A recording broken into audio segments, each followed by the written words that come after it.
A few days ago, I did a video about if God was pro choice or pro life. Go back and check that video out so you can have a better understanding and share what God has shared with me as it relates to that conversation. But somebody commented on the video and they left this comment here that you're going to see posted in the video. And the comment says, God is also pro slavery. And I begin to think about that, and I begin to think about that in the context of while I was born as an American, I am an American. I live in black skin, and I know that some Americans are Americans that were the descendants of slavery, right? And so I can understand how so many African American people or people that are of African descent have kind of shied away from or left the Christian faith because the impression or the belief is, that God was pro slavery because slavery is mentioned in the Bible.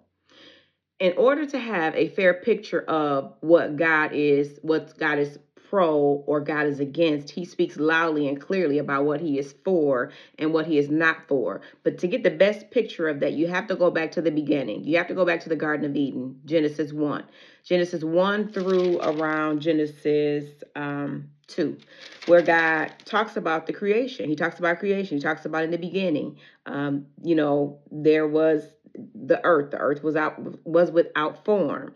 God said, "Let there be light." He called the dark a night, and he called the light day. He did all of these things with respect to creation. He put fish in the sea. He made the fowl of the air. He put every beast in the earth. He then went on to create something that looked just like him, something that he said in his own words that he created in his likeness and in his image.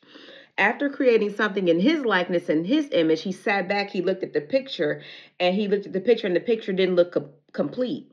So he put man to sleep. He put man to sleep and he pulled woman out of the man. And he said, after that account, after he made the fish of the sea, the fowl of the air, after he created vegetation, after he put form around the earth, after he did all of those things, he sat back and said, "This is good." So if you want to say, well, God is pro, you have to go back to the beginning and you have to say what God created and what he called good. The things that God calls good are the things that he create. Now, here's the challenge. In modern culture, the things that God calls good, culture calls homophobic, xenophobic, phobic, all the things and the, wonderful adjectives that we've now given these things that God simply called good. The creator of heaven and earth called these things good. With that being said, we have to dig a little deeper, right? We have to dig a little deeper because God gave man instruction. He told man, you can have everything out here. You can have everything out here, but I want you to stay away from this tree right here. When you go to this tree right here, if you eat of this tree, I've given you all of this stuff, but if you eat of this tree, you shall surely die.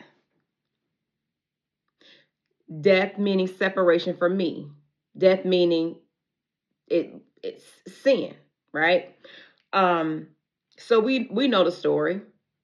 Man and woman ate of the fruit. Sin came in. Slavery is the product of sin. When God created man, he gave man authority over the earth. He didn't give man authority over man. That's the product of sin. So, since God will never leave us without instruction because God is pro choice and pro life, right? He's going to give us instruction to give the best outcome within the dynamics that we're working in. Here's what I'm saying: God is not pro slavery, but God says, since there's sin in the earth, I know there's going to be slavery, and I'm going to give you the terms and conditions to operate in. I'm going to tell you how slaves need to be treated. Where black people get hung up is because we've been communicated a story that 100% of the slave owners or 100% of the people that own slaves were automatically unjust and unfair. We know that the Christian Bible or the Bible was used to manipulate people and to cause them to submit to slavery in one way, right? That's what we're taught.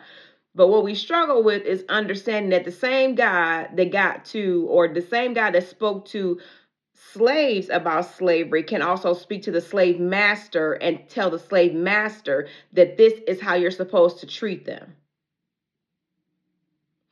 Even in that, going back to the Bible, whenever the slaves, the children of Israel, were enslaved for their own sin, because God wanted to be their God and they always wanted something that God didn't want, he always gave them, or he always caused them to prosper. So, saying that God is pro-slavery is an incorrect statement. It's untrue. Slavery, racism, feminism, all of the isms are a product of sin. That's why we have to preach the Bible and we have to preach against sin. Because Jesus settled and leveled the playing field for everything. However, God said, because sin is in the earth and because I know that you all are going to do what you're going to do, I'm going to give you the terms and conditions and how to operate fairly in this thing. God was never a God who said, yes, divorce, right? But he allowed divorce because of the hardness of men. Well, Moses allowed divorce because of the hardness of men's heart. So, God is not pro-slavery. However, when sin comes in, God always, always, always has a way of escape.